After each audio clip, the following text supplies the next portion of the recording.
تجھے یاد آ جائے گا، رات بھر نمازیں پڑھ۔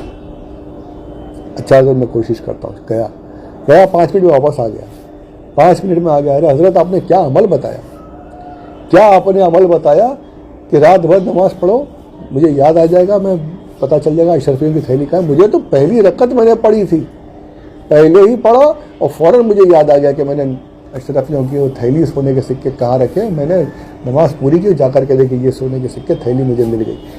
امام اعظم کہتے ہیں ارے میں یہ جانتا تھا کہ یہ ہوگا، میں جانتا تھا کہ یہی ہوگا، تو نے جو رکھا تھا تو بھول گیا کہاں رکھا ہے، میں جانتا تھا کہ یہ اگر تو نماز پڑھنے کھڑا ہوگا تو شیطان تجھے پڑھنے دے گا ہی نہیں۔ وہ کیسے چاہے گا کہ تو رات بھر نمازیں پڑھے، کیسے چاہے گا کہ تو رات بھر نمازیں پڑھے، اس لیے اس نے فوراً پہلی رکعت میں ہی آ کر کے تجھے یاد دلا دیا کہ نماز تھیلی کہاں ہے، اور تجھے تھیلی تو دلا دی، تیرے ذہن کو یاد تو دلا دیا، پر تجھے نمازوں سے روک دیا اور تو نے نمازیں چھوڑ دی، تھیلی حاصل کر لی۔ بات تو تب بنتی کہ جب اگر اس نے یاد آ گیا تجھے تو اس کے شکرانے میں تو اور زیادہ نمازیں پڑھتا، تو شیطان کو بھی مات ہوتی، شیطان کو بھی تکلیف پہنچتی اور تجھے تیری چیز بھی مل جاتی۔ شیطان نے تجھے نماز سے روکا اور اشرفیوں میں تیرا دل لگا دیا۔ دیکھا آپ نے کیسے کیسے وسوسے ڈالتا ہے، کیسے ذہن کو منتشر کرتا ہے، کیسے نماز سے روکتا ہے۔ یہی ہمارے ساتھ بھی ہوتا ہے، یہی ہمارے ساتھ بھی ہوتا ہے، ہمارے ساتھ چیزیں ہوتی ہیں، نماز میں خیالات آتے ہیں، خشوع غائب کرنے کی کوشش کرتا ہے، خشوع ختم ہو جائے یہ کوشش ہمیشہ جاری رہتی ہے۔ بہت کچھ ہوتا ہے، میں بھی لطیفے بھی آپ نے سنے ہوں گے کیا کیا ہوتا ہے نمازوں میں، ایسی چیزیں۔ تو بات یہ ہے کہ اگر ایسے خیالات آ رہے ہیں تو ذہن کو وہاں سے ہٹا کر کے واپس نماز کی طرف متوجہ ہونا، یہ مومن کی نشانی ہے۔ خیالات تو آئیں گے، وسوسات تو آئیں گے، شیطان تو اپنا کام ضرور کرے گا، پر ہمیں ان خیالات سے ہٹ کر کے دوبارہ نماز کی طرف مائل ہونا ہے، نماز کی طرف راغب ہونا ہے، عبادتوں کی طرف راغب رہنا ہے، یہ ہے صحیح طریقہ۔ تو پھر جا کر کے الا علی الخاشعین کے صف میں شامل ہو جائیں گے انشاءاللہ۔ تو خیالات و وسوسات کو بھٹکنے سے بچاتے ہوئے نماز کو پڑھنا، یہ مومن کی شان ہے۔ اچھا یہ ہوتا بھی ہے کہ ہمارے کھتری مولانا جو تھے ان کے وہ بیان کرتے تھے رحمۃ اللہ تعالیٰ علیہ کہ ایک سنی تھا، پھر بعد میں دیوبندی وہابی بن گیا۔ اس نے ایک بار مجھ سے آ کے ملا کہ حضرت جب تک میں سنی تھا یار میں تو پریشان ہو گیا تھا، نماز میں دل نہیں لگتا تھا، ایسا ہوتا تھا، بالکل وسوسے آتے رہتے تھے، نماز پڑھی نہیں جاتی تھی۔ لیکن جب سے میں تبلیغی جماعت میں جانے لگا ہوں، جب سے میں تبلیغیوں کے ساتھ ہو گیا ہوں، بالکل وسوسے آتے ہی نہیں، بالکل آرام سے سکون سے نماز پڑھتا ہوں۔ تو آپ نے کہا ارے تو اب بھی نہیں سمجھا نادان، جب تک تو سن نہیں تھا تجھے وسوسے کیوں آ رہے تھے، یہاں پر وسوسے کیوں نہیں آ رہے، کیوں پریشان نہیں ہو رہا ہے؟ کیونکہ شیطان بھی جانتا ہے کہ تو اب ایمان والا نہیں رہا، تیرا ایمان ختم ہو گیا ہے۔ اب تو چاہے لاکھ سر پٹک لے، لاکھ سجدے کر لے، لاکھ نمازیں پڑھے، تجھے کچھ حاصل ہونا ہے نہیں، اس لیے تو جا کر وسوسے دیتا ہی نہیں۔ جب تک کہ تو سنی تھا تو جانتا تھا کہ یہاں پر ایمان موجود ہے، اس کی صحیح نماز ہونے مت دو، اس کی عبادتیں ہونے مت دو، ورنہ اسے بہت کچھ حاصل ہو جائے گا۔ تو تجھے ان عبادتوں سے روکتا تھا، پریشان کرتا تھا۔ تو یہ بات اب اس کو پتہ چل گیا کہ اب تیرے پاس وہ خزانہ رہا ہی نہیں، اس لیے چوری کرنے آتا ہی نہیں۔ تو یہ بہت سے لوگ بولتے ہیں کہ یار ہم تبلیغی جماعت والے کتنی پڑھتے ہیں، کیا ان کی نمازیں ہیں یہ۔ تو میرے بھائیوں اصل چیز دیکھیے کیا ہے، شیطان اگر وہاں نہیں جا رہا، اب دیکھیں تبلیغی جماعتوں کی جو وہابیوں کی دیوبندیوں کی مسجدیں پوری 3 والے جو ہے پورے بھر جاتے ہیں، اتنے لوگ نماز آئے وہاں اتنے، اور سنیوں کی مسجدوں میں حرم شریف بھرتا ہے۔ تھوڑا آگے چلے گئے وہاں پر پڑھتے ہی رہتے ہیں، یہاں پڑھنے ہی نہیں دیتا۔ تو وجہ صرف صاف یہی نظر آتی ہے کہ اسے پتہ یہ لاکھ سجدے کر لیں، لاکھ عبادتیں کر لیں، ارے میں نے ایک نہیں کیا تو میرا یہ حال ہو گیا، گستاخی کی کوئی بھی، میرا ساری عبادتیں، کروڑوں عبادتیں، سال کی کروڑوں عبادتیں سب برباد ہو گئی، کروڑوں سال کی عبادتیں برباد ہو گئی۔ تو یہ کتنی بھی کر لیں، ایک نبی کی گستاخی میں نے کی، آدم علیہ السلام کی، تو میرا یہ حال ہو گیا۔ یہ تو سید المعصومین، سب سید الابرار حضور اکرم صلی اللہ علیہ وآلہ وسلم کی گستاخی کریں تو ان کی عبادتیں کہاں سے قبول ہوں گی؟ اس لیے ان کو خوب پڑھاتا ہے اور سنیوں کو پڑھنے سے روکتا ہے کہ اگر یہ ایک بھی کر لیں گے اللہ قبول کر لے گا، تو میرے ہاتھ سے نکل گیا۔